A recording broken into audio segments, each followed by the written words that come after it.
News చూస్తున్నాం. రాజకీయాలతో Tamil Nadu అట్టుడికిపోతోంది. DMK అన్నా డిఎంకే కలిసి ప్రభుత్వాన్ని ఏర్పాటు చేయబోతున్నాయంటూ వార్తలు రావడంతో పెద్ద ఎత్తులో అటు తమిళనాడు రాజకీయం మొత్తం అట్టుడికిపోతోంది. అయితే అదే కనుక జరిగితే 107 మంది ఎమ్మెల్యేలతో మూకుమ్మడి రాజీనామాకు సిద్ధమంటున్నారు విజయ్.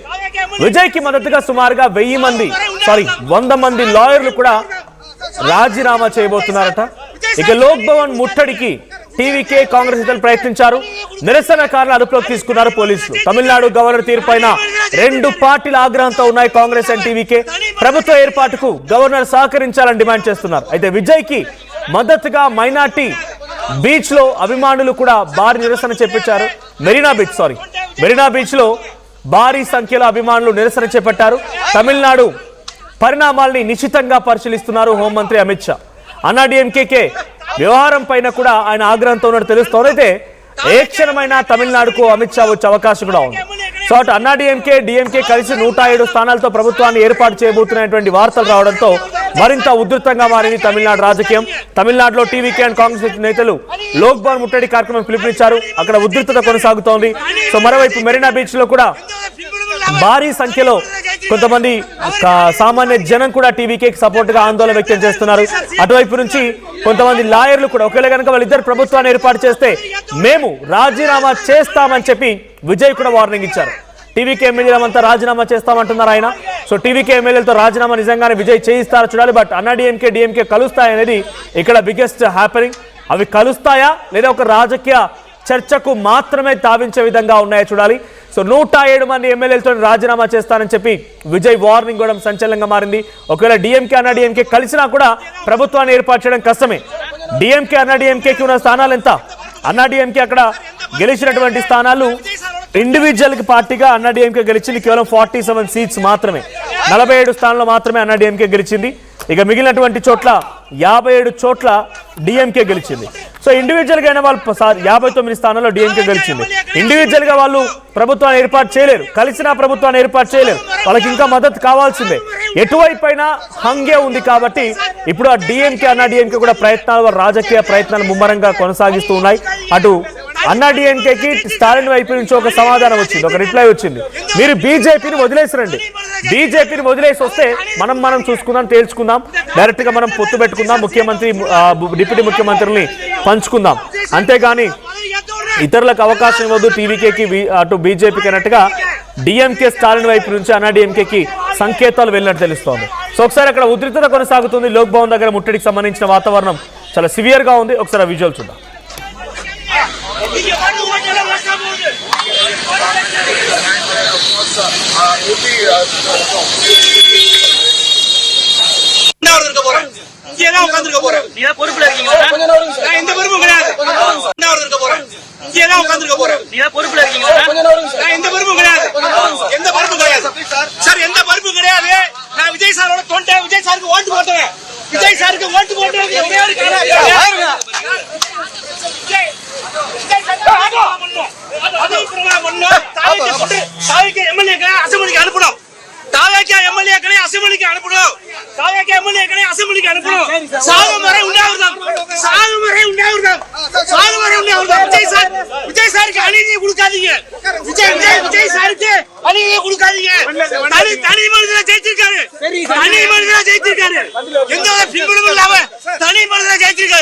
அவருக்கு அநீதி கொடுக்காதீங்க. இந்த காவல்துறை எத்தனை பேருக்கு விஜய் சார் சிஎம் அவர் சொல்லுவார். விஜய் சார் முதல்வர் பதவி ஏற்ற உடனே எல்லாருக்கும் தொழில் கிடைக்கும். ఇది అక్కడ లోక్ భవన్ దగ్గర జరుగుతున్న ఉద్రిక్తత. విజయ్ ని సీఎం కాకుండా అడ్డుకుంటున్నారు అని చెప్పి, కుట్ర చేస్తున్నారని చెప్పి టీవీకి నేతలు ఆందోళన చేపడుతుంటే పోలీసు అరెస్ట్ చేస్తున్నారు. తమిళనాడు మొత్తం హైటెన్షన్ వాతావరణం నెలకొని ముఖ్యంగా లోక్ భవన్ దగ్గర మరింత ఉధృతంగా మారింది. భారీ సంఖ్యలో పోలీసులు మోహరించారు. ఏకంగా శాంతి భద్రతల్ని విఘాతం కలిగిస్తున్నారంటూ గవర్నర్ కూడా ఎప్పటికప్పుడు డీజీపీకి ఆదేశాలు జారీ చేసి ఎక్కడి వారు అక్కడిని అరెస్ట్ చేయాలంటూ కూడా ఆదేశించినట్టు తెలుస్తోంది. మరిన్ని అప్డేట్స్ ప్రతినిధి కృష్ణమోహన్ అందిస్తారు. కృష్ణమోహన్, ఈరోజు తమిళనాడు వ్యాప్తంగా ఎటువంటి ఉధృతి కొనసాగుతోంది? అటు టీవీకే కాంగ్రెస్ రెండు కలిసి గవర్నర్ పాలనకి వ్యతిరేకంగా, గవర్నర్ యొక్క డిసిషన్స్ వ్యతిరేకంగా ఆందోళన చేపడుతున్నారు. ఎక్కడి వరకు వచ్చే ఆందోళనలు? గవర్నర్ ఏమైనా మార్చే అవకాశం, తన ఆలోచన తీరును మార్చుకోవచ్చా?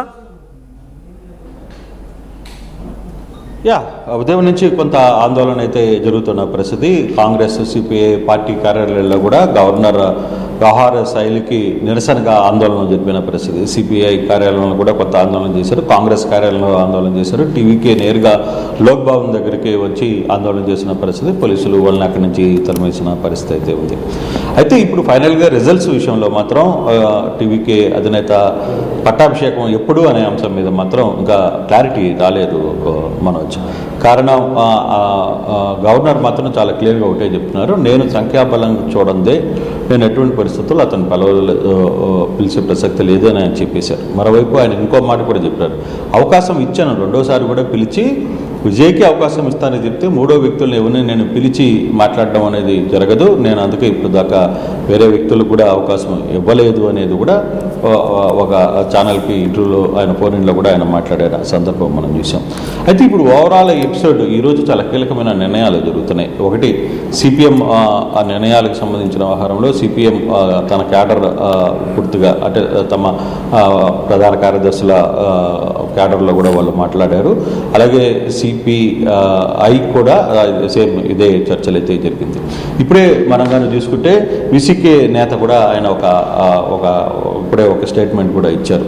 వాళ్ళిద్దరూ లెఫ్ట్ పార్టీలు తమ నిర్ణయాన్ని ప్రకటించిన తర్వాత విసికే కూడా మేము కూడా ఆలోచించుకొని తమ నిర్ణయాన్ని ప్రకటిస్తామని చెప్పి ఆయన కూడా విసికే అధినేత కూడా మాట్లాడిన పరిస్థితి. సో ఇప్పుడు ఓవరాల్ ఎపిసోడ్లో మనకి ఒకసారి కానీ చూసుకుంటే దాదాపుగా ఒకసారి సంఖ్యాబలం గురించి మాట్లాడుకుంటే టీవీకేకి 108 ఉన్నాయి. అంటే 108లో అంటే ఒకటి వెళ్ళిపోతుంది, 107 కిందనే లెక్కేసుకోవాలి. ఇండియన్ కాంగ్రెస్కి 55 ఉన్న 5 సీట్లు ఉన్న పరిస్థితి. ఇక డిఎంకేకి 59, ఏఐడికి 47, పిఎంకేకి 4, ఐయుఎంఎల్కి 2, సిపిఐకి 2, విసికేకి 2, సిపిఎంకి 2, బీజేపీకి 1, డిఎండికేకి 1, ఏఐఎంకేఎంజీకి కూడా 1. సో ఆల్మోస్ట్ ఆల్ ఇప్పుడున్న ఈ సెక్షన్ ఆఫ్ దీంట్లో 107+5 112 స్థానాలకు సంబంధించిన ఆధిపత్యం అయితే ఉంది. అతనికి కావాల్సింది ఇంకా కేవలం 6. ఈ 6లో ఒకసారి ఇష్యూగాని తీసుకుంటే మనోజ్, ఒకటి సిపిఎం వామపక్షాలు 2 కూడా సిపిఐ సిపిఎంలు 2 కూడా కలిసి 4 సీట్లు వచ్చే పరిస్థితి అయితే కనబడుతుంది. ఇంకా 2 అవసరం అవుతాయి అంటే మ్యాజిక్ ఫిగర్కి. అంటే మ్యాజిక్ ఫిగర్లో విసికేకి ఆల్రెడీ 2 ఉన్నాయి. ఆల్మోస్ట్ వాళ్ళ నాయకుడు కూడా ఇందాక ఒక స్టేట్మెంట్ జస్ట్ ఇప్పుడే మాట్లాడారు. ఆ స్టేట్మెంట్ ప్రకారం అయితే చాలా క్లియర్గా ఆయన ఒక మాట చెప్పిన పరిస్థితి, వామపక్షాలు తమ నిర్ణయాన్ని వెల్లడించిన వెంటనే మేము కూడా మా డెసిషన్ కూడా చెప్తామని చెప్పి కూడా తిరువల్లని చెప్పిన పరిస్థితి విసికే అధ్యక్షుడు. సో వాళ్ళు కూడా 2 ఉన్న నేపథ్యంలో ఈ 2 కానీ కలిస్తే సరిపోతాయి. అంటే అప్పుడు మ్యాజిక్ ఫిగర్కి 118కి క్లారిటీ వచ్చే పరిస్థితి. ఈ లోపల ఇవాళ మీటింగ్ అయిన తర్వాత టీవీకే విజయ్ కూడా సిపిఎం నేతలతో మాట్లాడతాడని ఒక సమాచారం అంతా ఉంది. సమాచారం బహుశా ఈ మధ్యాహ్నానికి ఇప్పటికే మీటింగ్స్ అయినాయి కాబట్టి 3 గంటల తర్వాత కూడా సిపిఐఎంఎల్ కూడా మీటింగ్ పెట్టుకుంటుంది, అది కూడా అయిపోతుంది. సో ఈ సాయంత్రానికి వాళ్ళు టీవీకే విజయ్తో మాట్లాడతారు, ఫర్దర్గా ఉంటుంది అనేది. తర్వాత విసికేతో కూడా కొన్ని చర్చలు నడుపుతున్నారు. కీలక నేతలు కొందరందరూ కూడా అక్కడ నడుపుతున్న పరిస్థితి. ఇక మిగిలింది ఇంపార్టెంట్ ఇక్కడ డిఎండికే ఏ విధంగా ముందుకు వెళ్తుంది. డిఎండికేకి 1 సీటు ఉంది, ఏఎంఎం దినకర్ ఇక్కడ 1 సీట్లో గెలిచారు, ఆయన కూడా శశికళ దినకర్ 1 గెలిచారు. సో వీళ్ళిద్దరిని తీసుకుంటారా లేదా అనేది ఒకటి. ఒకవేళ డిఎంకేని అవసరం ఉంటే తీసుకునే పరిస్థితి కానీ జరిగితే ఇక కంఫర్ట్గా అక్కడ ఎటువంటి పరిస్థితులు ఉండవు. కానీ ఈ లోపల ఉదయం నుంచి జరుగుతున్న చర్చ ఏంటి, డిఎంకే ఏఐటీంలు కలవబోతున్నాయి, వాళ్ళిద్దరు సీట్లు గెలిచిన తర్వాత అక్కడున్న మెజార్టీని పూర్తిగా తీసుకోవాలని ఒక ప్రయత్నం చేస్తే అప్పుడు ఏం జరుగుతుంది అనే ఒక చర్చ చాలా క్లియర్గా జరుగుతుంది. దీనికి సంబంధించిన దాంట్లోనే మనం కానీ ఒకసారి కానీ చూసుకుంటే క్లియర్గా ఈ వ్యవహారంలో డిఎంకేకి 47, అలాగే డిఎంకేకి 59, అన్నా డిఎంకేకి 47 ఉన్నాయి. కాబట్టి అట్ ద సేమ్ టైం కూటమిలో అన్నా డిఎంకే నుంచి కాంగ్రెస్ వెళ్ళిపోయింది. ఒకవేళ అక్కడ ఇప్పుడు సిపిఎం ఇటువైపు ఉంటుందా, డిఎంకే వైపు ఉంటుందా, లేదు టీవీకే వైపు ఉంటుందా అని చూడాలి. అలాగే సిపిఐ వామపక్షాలు ఏ విధంగా ఉంటాయి చూడాలి. అలాగే ముస్లిం లీగ్ కూడా 2 గెలిచింది, వాళ్ళు కూడా డిఎంకే కూటమిలో ఉన్నారు. వాళ్ళందరూ ఆ కూటమిలో ఉంటారా, లేదు ఒకవేళ టీవీకే డిఎంకే వైపుకి వెళ్తారా అనేది కూడా చూడాలి. అయితే ఇప్పుడు ఒక ఆప్షన్ ఇప్పుడే తాజా సమాచారం అవుతుంది. డిఎంకే నుంచి వస్తున్న కొన్ని వార్తల్లో మాత్రం కొన్ని కీలకమైన అంశాలు అయితే మనకి అందుతున్నాయి. మనోజ్ కనిమొళి ఇప్పుడే ఒక స్టేట్మెంట్ పీటీఐతో మాట్లాడుతూ ప్రజాస్వామ్యంలో ప్రజలు తీర్పు అత్యున్నం అనేది దానికి గౌరవించడం తమ బాధ్యత అని కూడా ఆమె చెప్పారు. ఈసారి ఎన్నికల ఫలితాలు పూర్తిగా స్పష్టంగా లేకపోయినా ప్రజా తీర్పును అంగీకరించాల్సిందే. ద్రవిడ మున్నేటి కళగంకు అఖిల భారత అన్నా ద్రవిడ మున్నేటి కళగంకి బయట నుంచి మద్దతు ఇస్తుంది అంటే ఏఐడిఎంకి మద్దతు ఇస్తున్నట్టుగా వస్తున్న వార్తల్లో అసలుకి ఇవన్నీ కూడా ఊహాగానాలే అని చెప్పి చాలా క్లియర్గా కొట్టిపారేశారు. అంటే డిఎంకే ఏఐడిఎంతో కలిసి సపోర్ట్ ఇచ్చే పరిస్థితే లేదు అనేది చాలా క్లియర్గా చెప్పిన వారు. మేము డిఎంకే చెందిన వారమని ఇతర పార్టీల అంతర్గత వ్యవహారాలపై స్పందించబోమని కూడా ఆయన క్లియర్గా చెప్పారు. మిగతా వాళ్ళు ఏమన్నా మాట్లాడుకుని మాకు అనవసరం, మేమైతే ఏఐడిఎంకేకి కలిసే ప్రసక్తే లేదు, ఏఐడిఎంకేతో ఉండే పరిస్థితి లేదు. కనిమొళి డిఎంకేలో చాలా కీలక రోల్ చేస్తున్నారు, ఆమె ఎంపీగా కూడా ఉన్నారు మనకు తెలిసింది. సో అటువంటి లీడర్ జస్ట్ ఇప్పుడే ఒక ఈ బ్రేక్ని క్లోజ్ చేసింది. డిఎంకేతో అన్నాడీఎంకేతో డిఎంకే కలిసే ప్రసక్తే లేదనేది క్లియర్గా చెప్పేసిన పరిస్థితి. సో ఈ యాంగిల్స్లో ఇప్పుడు కానీ చూసుకుంటే ఈ మూడు పార్టీలు వామపక్షాలు, తర్వాత వామపక్షాలు 4 వీటికి సంబంధించిన వాళ్ళు ఏ విధంగా ఇప్పుడు ఈ వ్యవహారాన్ని నడుపుతారు, వీసీకేకి సంబంధించిన వ్యవహారం కూడా ఏ విధంగా తన ప్రకటన ప్రకటించబోతుంది అనేది చూడాలి. ఇప్పుడు ఈ 6 చాలా కీలకంగా మారాయి. 4 వామపక్షాలు 4, వీసీకే 2. ఇప్పటికీ వాళ్ళతో టచ్లో కూడా నాయకులు వెళ్ళారు. వాళ్ళు మాట్లాడిన సందర్భంలో కూడా బహుశా ఈరోజు దానికి సంబంధించి ఒక ఫుల్ క్లారిటీ వచ్చే అవకాశం ఉందని కూడా మనకి స్పష్టంగా కనపడుతుంది. Manoj. Right, thank you Krishnamohan. So మొత్తంగా ప్రీ పోల్ అంటే ఎన్నికల కంటే ముందు కూటమిలో ఉన్నటువంటి పార్టీల గురించి చూస్తే DMK, Indian national Congress, IUML, CPI, CPM, VCK, DMDK ఈ పార్టీలన్నీ ప్రిపోల్ ఎలక్షన్స్ పొత్తులో ఉన్నాయి. అన్నా డిఎంకే, పిఎంకే, బీజేపీ, ఏఎంఎంకే ఈ పార్టీలన్నీ బిఫోర్ ఎలక్షన్స్ పొత్తులో ఉన్నాయి. కానీ హంగ్ వచ్చింది, పూర్తి స్థాయి మ్యాజిక్ ఫిగర్ ఎవరికి రాలేదు, విజయ్ కూడా మ్యాజిక్ ఫిగర్ రాలేదు. సో గవర్నర్ దగ్గరికి వెళ్ళి బేసిక్గా ఒక నామ్స్ ప్రకారంగా గతంలో ఎక్స్పర్ట్స్ చెప్పినా, గతంలో జరిగిన రాజకీయ పరిణామాలు చూసినా, ఏం చేసినా కూడా మనం ఫ్లోర్ టెస్ట్ చేయడానికి సిద్ధంగా ఉండాలి. ముందుగా గవర్నర్ ఏదైతే సింగిల్ లార్జెస్ట్ పార్టీగా ఎక్కువ స్థానాలు గెలిచిందో ఆ పార్టీని పిలిచి ప్రభుత్వాన్ని ఏర్పాటు చేయమని గవర్నర్ ఇన్వైట్ చేయాలి. కానీ ఇక్కడ గవర్నర్ చేస్తున్న మాట ఏంటంటే ఐఎమ్ ప్రొటెక్టింగ్ డెమోక్రసీ, నేను డెమోక్రసీని ప్రజాస్వామ్యాన్ని కాపాడుతున్నాను కాబట్టి మ్యాజిక్ ఫిగర్తో రమ్మని విజయ్ని చెప్పాను అని చెప్పి ఆయన అంటూ ఉన్నారు. ఏ పార్టీని కూడా ఆహ్వానించను కూడా అని అక్కడ గవర్నర్ చెప్తున్న పరిస్థితి. కానీ మధ్యలో ఏం జరుగుతోంది, ఇప్పుడు ఆఫ్టర్ ఎలక్షన్ రిజల్ట్స్ హంగ్ వచ్చింది కాబట్టి ఇలా ఉంది డ్రామా అంటే, విజయ్ గెలిచింది 108 స్థానాల్లో, అండ్ ఒక విజయ్ 2 స్థానాలు గెలిచారు కాబట్టి 107, అండ్ కాంగ్రెస్ పార్టీ 5. ఇప్పటి వరకు వీళ్ళు ఫిక్స్ 112 ఫిక్స్, వాళ్ళకు 112 స్థానాలు అయితే యాజ్ ఆఫ్ నౌ చిటికేస్తే వచ్చి రాలిపోయే రకంగా వాళ్ళు సిద్ధంగా ఉన్నారు. ఇక కావాల్సింది ఎంత, మ్యాజిక్ ఫిగర్ కావాలంటే ఇంకొక 6 లేదా 7, 9 అంటే ఫుల్ మ్యాజిక్ ఫిగర్ దాటాలంటే 6 స్థానాలు ఉండాలి. దాంట్లో వీసీకే 2, సిపిఐ, సిపిఎంలు అన్నీ కలిపి 6 స్థానాలు అవుతూ ఉన్నాయి. ఐఎంఎల్ మద్దతు ఇవ్వని చెప్పేసింది, అటువైపు నుంచి బీజేపీ ఎట్టి పరిస్థితుల్లో కలవరు, ఎంఎంకే కలవనని చెప్పింది, పిఎంకే రానని చెప్పేసింది, డిఎండికే కూడా కలవనని చెప్పేసింది.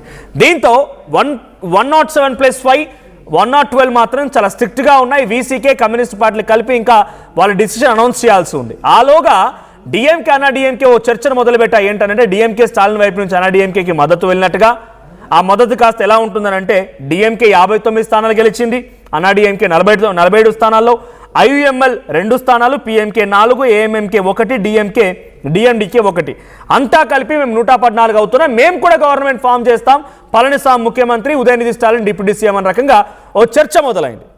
సింగిల్ లార్జెస్ట్ పార్టీగా గెలిచారు, వాళ్ళని ప్రభుత్వాన్ని ఏర్పాటు చేయమంటే అవకాశం ఇవ్వకుండా బద్ద శత్రువులుగా ఒక పార్టీ ఏర్పాటు తర్వాత డిఎంకే అనేది మొదటి పార్టీ, ఆ తర్వాత అన్నా డిఎంకే పుట్టుకొచ్చింది డిఎంకే నుంచి. అలా పుట్టుకొచ్చిన అన్నా డిఎంకే ఇప్పుడు మళ్ళీ డిఎంకేతో కలిసి ప్రభుత్వాన్ని ఏర్పాటు చేయడం కూడా సిద్ధమైంది. దీంట్లో వాళ్ళ పొత్తు బ్రేక్ అయింది. ఏంటి, బీజేపీ ఒకే ఎమ్మెల్యే గెలిచినప్పటికీ బీజేపీతో ఉన్న పొత్తుని బ్రేక్ చేసుకుంది అన్నా డిఎంకే. ఆ రకంగా ముందుకు వెళ్తాం. అమిత్ షా కూడా సీరియస్ అవుతున్నారట. అయితే 114 స్థానాలు, వాళ్ళకు కూడా ఫుల్ మ్యాజిక్ ఫిగర్ లేదు.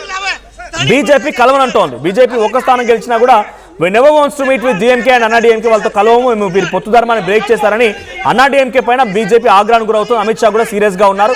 ఏ క్షణమైన తమిళనాడులోకి అటు అమిత్ షా వచ్చే అవకాశం ఉంది. అయితే ఇక్కడ గేమ్ చేంజింగ్ ఎవరు అని అంటే మరి కనుక వీసీకే అండ్ కమ్యూనిస్టులు గేమ్ చేంజర్స్. వాళ్ళు ఈ పొత్తులో నిజంగానే కనుక అన్నా డిఎంకే కలిసి ఇంకొన్ని పార్టీలతో కలిసి 114 స్థానాలకు సాధించిన వాళ్ళు ప్రభుత్వాన్ని ఏర్పాటు చేయాలన్నా వీసీకే కమ్యూనిస్ట్ పార్టీల మద్దతు కంపల్సరీ. విజయ్ ప్రభుత్వాన్ని ఏర్పాటు చేయాలన్నా వీసీకే అండ్ కమ్యూనిస్ట్ పార్టీల మద్దతు కంపల్సరీ. ఒకవేళ విజయ్ ముఖ్యమంత్రి అయితే అన్నా డిఎంకే పార్టీ నుంచి 20 మంది ఎమ్మెల్యేలు సిద్ధంగా ఉన్నారు విజయ్తో పాటు కలిసి నడవడానికి. అవసరమైతే పార్టీని సైతం విలీనం చేయడానికి సిద్ధంగా ఉన్నారు. యాంటీ డిఫెక్షన్ కోసం ఇప్పటికే పళనిస్వామి గవర్నర్ని కలిశారు, రాధా విశ్వనాథ్ అర్లేకర్ని కలిశారు. యాంటీ డిఫెక్షన్ కోసం అమలు చేయడానికి సిద్ధంగా ఉండాలంటూ కూడా ఆయన రిక్వెస్ట్ చేశారు. మరి ఏం జరిగిందో చూడాలి. అన్నా డిఎంకేని కలిసి నడిస్తే కనుక వాళ్ళంతటా వాళ్ళే వాళ్ళ పార్టీలని పూర్తిగా భూస్థాపితం చేసుకున్నట్టు అవుతుంది. బికాస్ ద్రవిడియన్ పార్టీస్ గా ఒకరినొకరు ఇద్దరు వ్యతిరేకించుకుంటూ ఉన్నారు. ఈ వ్యతిరేకంలో చాలా దారుణంగా పరిస్థితి మారిపోతోంది. రాజకీయం కాస్త వ్యతిరేకంగా అక్కడ 10 ఏళ్ల పాటుగా వాళ్ళు పోరాడుకున్నారు. 10 ఏళ్ళు అన్నా డిఎంకే ప్రభుత్వం అధికారంలో ఉంది జయలలిత నేతృత్వంలో. 5 ఏళ్ల పాటుగా స్టాలిన్ ముఖ్యమంత్రిగా ఉన్నారు. ఒకరంటే ఒకరు ఉప్పు నిప్పుగా ఉన్నటువంటి పరిస్థితి నుంచి కాస్త రాజకీయాలు ఎంత దిగజారుస్తాయంటే అయినా పర్వాలేదు, మేము తిట్టుకుంటాం కొట్టుకుంటాం, కానీ మా ప్లేస్ల మధ్యలోకి ఎవరు రానివ్వకూడదు, టీవీకేని రానివ్వమన్నట్టుగా వాళ్ళు డిసైడ్ అవుతారా? లేదు, టీవీకే ఆల్రెడీ సింగిల్ లార్జెస్ట్ పార్టీగా గెలిచింది కాబట్టి టీవీకేకి మద్దతుగా నిలబడి చిన్న చితక పార్టీలు వీసీకే 2 స్థానాలు, సిపిఐ 2 స్థానాలు, సిపిఎం 2 స్థానాలు, వీ 6 కనుక కలిస్తే అన్నా డిఎంకే కలిసిన తల కిందులకు పెట్టి కాళ్ళు పైకి చేసిన వాళ్ళు ముఖ్యమంత్రి అయ్యే అవకాశం లేదు. విజయ్కి మాత్రమే అవకాశం ఉంది ఇక్కడ. ఒకవేళ వాళ్ళు నిజంగానే వాళ్ళ పొత్తు ధర్మాన్ని వాళ్ళ రాజకీయ నీతిని అంతా చంపేసుకొని సిగ్గు తప్పి పొత్తు కనుక పెట్టుకుంటే నేను డెఫినెట్గా ఎంట్రీ ఇస్తాను, నా 107 మంది మొత్తం రాజీనామా చేస్తామని విజయ్ కూడా భీష్మించుకొని కూర్చున్నారు. మరి ఎలా జరుగుద్దో చూడాలి. బట్ యాజ్ ఆఫ్ నౌ ఇటు 112 స్థానాలు విజయ్కి, అటువైపు నుంచి 114 స్థానాలు అన్నా డిఎంకేకి. ఫేటాలు వాళ్ళ పొత్తు కనుక కుదిరితే కనుక 114 స్థానాలు వాళ్ళకి వస్తాయి. ఇక్కడ గేమ్ చేంజర్ కాబోయేది వీసీకే కమ్యూనిస్ట్ పార్టీలు మాత్రమే గేమ్ చేంజర్స్ కాబోతున్నారు. ఆ వీసీకే కమ్యూనిస్ట్ పార్టీలు మొత్తం కలిపి 6 స్థానాలు ఉన్నాయి. 6 స్థానాలు ఎవరి వైపుగా మద్దతుగా నిలబడితే వాళ్ళే ఇక్కడ ముందడుగు వేసి వాళ్ళే ముఖ్యమంత్రి పీఠాన్ని అధిరోహించే అవకాశం ఉంది. 107+5 112 రెడీగా ఉన్నారు విజయ్కి. ఈ 112తో పాటుగా ఇంకొక 6 రావాలంటే కంపల్సరీగా వీసీకే అండ్ కమ్యూనిస్టు కలవాల్సిందే. కమ్యూనిస్టులు తెలివిగా ఏం చెప్తున్నారంటే అవకాశం చూసి ఇప్పుడు ఇక్కడ మేము ఐడియాలజికల్గా కలుస్తామంటలేం, కానీ వాళ్ళు ప్రభుత్వాన్ని ఏర్పాటు చేయాలి కాబట్టి వాళ్ళకి మద్దతు ఇస్తామంటున్నామనేటువంటి మాటని చెప్పే అవకాశం ఉంది. ఇప్పుడు మీటింగ్ జరుగుతోంది, వీసీకే మీటింగ్ ఆల్రెడీ పూర్తయింది. వీసీకే మీటింగ్ పూర్తయిన తర్వాత అనౌన్స్ చేయాలంటే కమ్యూనిస్టు డిసిషన్ తీసుకున్న తర్వాత మేము తీసుకుంటాం అంటున్నారు. ఒకవేళ కమ్యూనిస్టు కనుక అన్నా డిఎంకే వైపుగా వాళ్ళ పొత్తు కుదిరితే వాళ్ళ వైపుగా వెళ్తామంటే వీసీకి కూడా వెళ్ళే అవకాశం ఉంది. అప్పుడు 114, దాంట్లో డిఎంకే 59, అన్నా DMK 47, IUML 2, PMK 4, AMMK 1, DMK ఈ మొత్తం కలిపి 114 + వీసీకే కమ్యూనిస్టులు అంతా కలిస్తే 120 స్థానాలు అవుతాయి. 120 స్థానాలతో మరి అన్నా డిఎంకే పొత్తు కుదురుతుందా, లేదు టీవీకే విజయ్ ఫైనల్గా అక్కడైనా ముఖ్యమంత్రి అవుతారా చూడాలి. బట్ యాజ్ ఆఫ్ నౌ ఒక రకంగా ఎక్స్పోజ్ చెప్తున్న మాట కానీ గతంలో ఉన్నటువంటి చాలా మంది ట్వీట్లు వాళ్ళ అభిప్రాయాలు తీసుకున్నప్పుడు విజయ్ ఏం పెద్దగా ఫికర్ అవ్వాల్సిన అవసరం లేదు, ఆయన పెద్దగా భయపడాల్సిన అవసరమే లేదు, ఆయన కేర్ చేయాల్సిన అవసరం కూడా లేదు. డైరెక్ట్గా ఆయన పోయి ఒకటే చేయాలి, నేను సింగిల్ లార్జెస్ట్ పార్టీ గెలిచాను, నన్ను మీరు ఇన్వైట్ చేయాలి. అందుకే చాలా ఎలక్షన్స్ మీరు చూడండి, కేరళలో బీహార్లో ఏముంటుందంటే గవర్నర్ ఇన్వైట్ చేస్తాడు, గవర్నమెంట్ని ఫామ్ చేయండి చెప్పి. ఇప్పుడు ఉదాహరణకు వెస్ట్ బెంగాల్లో బీజేపీ గెలిచిందంటే బీజేపీని గవర్నర్ ఇన్వైట్ చేస్తాడు, you please form the government అని. అస్సాంలో బీజేపీ ఇన్వైట్ చేస్తాడు, you please form the government అని. ఇటువైపు నుంచి కేరళలో యూడీఎఫ్ని గవర్నర్ ఇన్వైట్ చేస్తాడు, you please form the government అని. కానీ ఇక్కడ తమిళనాడులో ఏం జరుగుతోంది, మేము ప్రభుత్వాన్ని ఫామ్ చేస్తామని సపోర్ట్తో వెళ్ళినా మాకు ఈ సపోర్ట్ ఉంది, మేము ఫామ్ చేస్తాం, సింగిల్ లార్జెస్ట్ పార్టీగా ఉన్నామని చెప్పి ఆయన చెప్పినా కూడా ఇటు గవర్నర్ యాక్సెప్ట్ చేయడం లేదు. 112 సంతకాలతో వెళ్ళినా కూడా యాక్సెప్ట్ చేయడం లేదు. ఇక్కడ వీసీకే, సిపిఐ, సిపిఎం కనుక కొంత కాంప్రమైజ్ అయిపోయి నిజంగానే గత ప్రభుత్వాలకి వ్యతిరేకంగా వాళ్ళు ఫైట్ చేసి ఉంటే వాళ్ళు కనుక సపోర్ట్ ఇస్తే ఈ పార్టీకి విజయ్ ముఖ్యమంత్రి ప్రమాణ స్వీకారం పూర్తయ్యేది, మంత్రివర్గ ప్రమాణ స్వీకారం పూర్తయ్యేది. వాళ్ళు నిజంగానే కోరుకొని ఉంటే వాళ్ళకు కూడా తలా ఓ మంత్రి పదవి కూడా వచ్చేదేమో, లేదంటే తదితర ఒక కీలకమైన పాత్రలో వాళ్ళు కూడా ప్రభుత్వంలో ఉండేవాళ్ళేమో. కానీ ఇక్కడ జరుగుతున్న అంశం ఏంటంటే విజయ్ని మాత్రం వాళ్ళు పూర్తిగా వెనకబోతే నుయ్యి ముందు పోతే గొయ్యి అన్నట్టుగా మార్చేశారు. విజయ్ వెనకడుగు వేయడానికి లేదు, ముందుకు వెళ్ళడానికి లేదు, అలా తటస్థంగా ఉండాల్సిన పరిస్థితి వచ్చింది. ఇప్పుడు ఈ 3 పార్టీల డిసిషన్ చాలా కీలకం, వీసీకే, సిపిఐ, కమ్యూనిస్ట్ పార్టీలకు సంబంధించిన డిసిషన్ చాలా కీలకం. మరి ఈ డిసిషన్ ఎలా ఉంటుంది, వాళ్ళ మీటింగ్ తర్వాత ఎటువంటి అనౌన్స్మెంట్ చేస్తారో చూడాలి. బట్ యాజ్ ఆఫ్ నౌ ఇంకా డెసిషన్ మాత్రం పెండింగ్ అనే చెప్పాలి. ఈ డెసిషన్ పెండింగ్ సిచ్యువేషన్ లో ఎలా మారుతుందో చూడాలి. అసలైతే తమిళనాడు పరిస్థితుల్ని minute to minute Amit Shah కూడా గమనిస్తూ ఉన్నారంట. ఆయన ఎప్పటికప్పుడు పసిగడుతూ ఉన్నారు. మరి ఆయన అంశాల్లో ఆయన మినిట్ టు మినిట్ అబ్జర్వేషన్ ఏం బయటపడదో చూడాలి. ఆయన కూడా మరి కాసేపట్లోనే డైరెక్ట్ గా ఎంట్రీ ఇచ్చే అవకాశం కూడా ఉంది. ఇటు తమిళనాడు దీని ముందే ఉంచారట కేంద్ర మంత్రి. 2 రోజులుగా కిందటే అల్లర్లు హింసాత్మక ఘటనలు జరిగే అవకాశం ఉందని కూడా హెచ్చరించారు. సో అటు గవర్నర్ కూడా డీజీపీ నుంచి చీఫ్ సెక్రటరీ నుంచి ఎప్పటికప్పుడు ఇన్ఫర్మేషన్ రాబడుతున్నారు. శాంతి భద్రతల విషయంపై ఇన్ఫర్మేషన్ రాబడుతున్నారు, ఎప్పటికప్పుడు గమనిస్తూ ఉన్నారు. వారి నుంచి నివేదిక తీసుకుంటున్నారు. ఎవరు కూడా బయటకు వచ్చి ఆందోళన చేయకుండా అందరినీ అరెస్ట్ చేయాలంటూ ఆదేశాలు కూడా జారీ చేసినట్టు తెలుస్తోంది. అయినా రైట్ డైరెక్ట్గా ఒక్కసారి విజయ్ కనుక పిలుపునిస్తే, తమిళనాడు పబ్లిక్ కనుక విజయ్ బయటకు వచ్చి ఒక్కసారి ఈ ప్రభుత్వం ఏర్పాటు చేయకుండా కుట్ర జరుగుతోంది, గవర్నర్ వ్యవస్థని కానీ లేదంటే కేంద్ర ప్రభుత్వ బీజేపీని కానీ ఇంకా ఇతరత్ర ఏదైనా వ్యవస్థను కనుక ఆయన క్వశ్చన్ చేయాల్సి వస్తే డెఫినెట్ గా ఒక బీభత్సమైనటువంటి వాతావరణం తమిళనాడు ప్రజలు బయటకు వచ్చి ఆందోళన చేపట్టే అవకాశం ఉంది. బికాస్ నేను చాలా వరకు ఎలక్షన్ సమయంలో కూడా చూసాను, విజయ్ కి యంగ్ బాయ్స్ యంగ్ గర్ల్స్ నుంచి యంగ్ జనరేషన్స్ నుంచి ఏ రకంగా సపోర్ట్ వచ్చినట్టు చూసాం. ఆ రకంగా సపోర్ట్ వస్తున్న సిచ్యువేషన్ లో ఒకేలా కనుక if in case he gives up a call, ఆయన కనుక ఒక్క కాల్ ఇస్తే మొత్తం తమిళనాడు అంతా అట్టుడికిపోయే అవకాశం కూడా ఉంది. సో తమిళనాడు మొత్తం రాజకీయ రణరంగంగా మారుతోంది. ఇప్పటికే లోక్ భవన్ ముట్టడి కానివ్వండి, రాష్ట్ర వ్యాప్తంగా ఆందోళన కానివ్వండి తారాస్థాయికి చేరాయి. పోలీసులు కూడా చాలా కఠినమైన భద్రత ఏర్పాటు చేశారు. గవర్నర్ పాలన నడుస్తుందన్న చందంగా ఆయన కూడా బిహేవ్ చేస్తూ పోలీసులతో ఆ ఉద్యమాన్ని ఆ నిరసనని తొక్కిపెట్టే ప్రయత్నం గవర్నర్ రాజేంద్ర విశ్వనాథ్ అరెక్లర్ చేస్తున్న పరిస్థితి. సో మరి అమిత్ షా కూడా ఇంటర్వ్యూ పోతున్నారంటే, కేంద్ర హోంమంత్రి కూడా ఇంటర్వ్యూ పోతున్నారంటే పరిస్థితి మరింత తారాస్థాయికి చేరే అవకాశం ఉంది. మరి ఈ పొత్తు ధర్మాన్ని బ్రేక్ చేసి అవసరమైతే పర్వాలేదు మీరంతా కలిసి ప్రభుత్వాన్ని ఏర్పాటు చేయండి అని చెప్పి అమిత్ షా అన్నాడీఎంకే క్లియరెన్స్ ఇస్తారా అంటే ఆ సిచ్యువేషన్ లేదు. మీరు పొత్తు ధర్మాన్ని బ్రేక్ చేశారు, మాతో ఉన్న పొత్తుని కంప్లీట్గా కొలాప్స్ చేసుకున్నారు, అన్నాడీఎంకేతో కలిసి మేము పూర్తిగా నష్టపోయాం. గతంలో మాకు 11% ఉన్నటువంటి ఓట్లు కాస్త 2% పడిపోయాయి, అంటే 7% మేము చాలా దారుణంగా కోల్పోయాం మీ వల్ల. గతంలో పోటీ చేసిన స్థానాల్లో 4 స్థానాలు మేము గెలిస్తే ఇప్పుడు పోటీ చేసిన స్థానాల్లో కేవలం ఒకే ఒక్క స్థానంలో గెలిచాం. కాబట్టి పళనిస్వామిని అనవసరంగా మేము పొత్తు పెట్టుకున్నాం రకంగా బీజేపీ భావించి వార్నింగ్ కూడా ఇస్తుందట. మరి ఇప్పుడు బీజేపీ గేమ్ స్టార్ట్ చేసిందా? డిఎంకేలు కలిసి బీజేపీ కౌంటర్ గేమ్ స్టార్ట్ చేస్తాయా, లేదా కాంగ్రెస్ టీవీకే కలిసి ఇక్కడ విజయ బావుట ఎగరేస్తాయి చూడాలి. బట్ యాజ్ ఆఫ్ నౌ ఒక ఉద్రిక్త పరిస్థితి మాత్రం తమిళనాడుని చవి చూస్తోంది. తమిళనాడు పబ్లిక్ కూడా కొంత అగ్రెసివ్గా ఉన్నారు, ఆగ్రహానికి గురవుతున్నారు. విజయ్ని మేము ఎంతలా దగ్గర తీసి చేరతీసి అవకాశం ఇస్తామంటే ఈ రాజకీయ రణరంగంలో ఆయన పావుగా మార్చుకొని ఒక ఆట ఆడుకుంటున్నారని చెప్పి చాలా మంది ఆగ్రహం గురవుతున్నారు. మరి ఎటువంటి పరిస్థితి దారితీస్తుంది, ఏ రకంగా ముందుకెళ్తుంది చూడాలి. బట్ యాజ్ ఆఫ్ నౌ 114 ఒకవేళ పొత్తు కనుక కుదిరితే అన్నాడీఎంకే డిఎంకే చిన్న చిత్తగా పార్టీలు కలిసి పొత్తును కనుక పెట్టుకుంటే 114 స్థానాల్లో వాళ్ళు ఉంటారు. టీవీకే అండ్ కాంగ్రెస్ కలిపి 112 స్థానాల్లో వీళ్ళు ఉంటారు. ఎటు చూసినా ఇంకా మద్దతు కావాల్సిందే. వీసీకే అండ్ కమ్యూనిస్ట్ పార్టీలే చాలా కీలకం ఇక్కడ. వాళ్ళు కనుక టీవీకే విజయ్ వైపుగా మద్దతుగా ఉంటే ప్రభుత్వం ఫామ్ అవుతుంది, లేదంటే వాళ్ళు ఒకవేళ డిఎంకే పొత్తు కనుక కుదిరితే వాళ్ళ వైపుగా ఉంటే అక్కడ ప్రభుత్వం ఫామ్ అవుతుంది. వీళ్ళే ఇప్పుడు గేమ్ చేంజర్ కాబోతున్నారు. వీసీకే అండ్ కమ్యూనిస్టులు ఎవరి వైపు ఉంటారో చూడాలి. विजय सर के अली गुड़का दिए विजय सर के अली गुड़का दिए तनी मर्दना जयतिरकारे तनी मर्दना जयतिरकारे எந்த பின்புலமும் இல்லாம தனி மர்தனா ஜெயிச்சிருக்காரு. அவருக்கு அநீதி கொடுக்காதீங்க. இந்த காவல்துறை அத்தனை பேருக்கு விஜய் சார் சிஎம்